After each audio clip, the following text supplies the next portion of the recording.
Իսկ քո կարծիքով ալա եկեղեցու դեմ այս այլանդակ արշավները,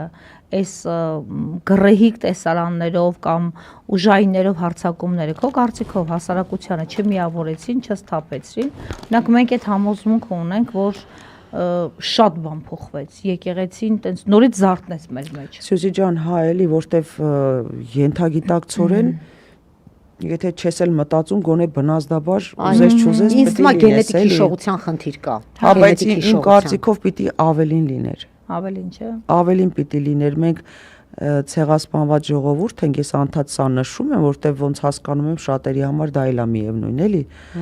Մենք գորացության են կասկածի տակ է դրել, ասում եմ, լպտի իմանանք եղել է։ Գոնե բնազդաբար 1,5 միլիոն անուն ազգանունների մի հատ բերեք։ Գոնե բնազդաբար պետք է հասկանանք, էլի, պահենք։ Մարդը այդ վտանգի ժամանակ է լինում, չէ՞ որ սկսում են համախմբել հարևաններով, բարեկամներով։ Մենք այդ հատկությունը ունենք, մենք ունենք դա։ Բայց երբ պիտի դա լինի,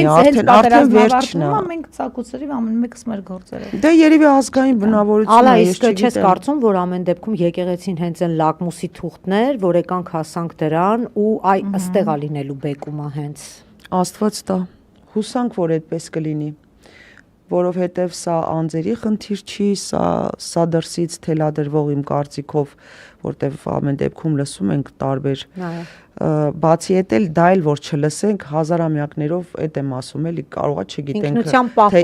ինչի համար են հենց եկեղեցուն թիրախավորում, որտեվ կոնկրետ եկեղեցին է մեր ինքնությունը պահում, որտեվ պետականություն չենք ունեցել ենք եկեղեցու շուրջ դպրոցներ, այդ համախմբումը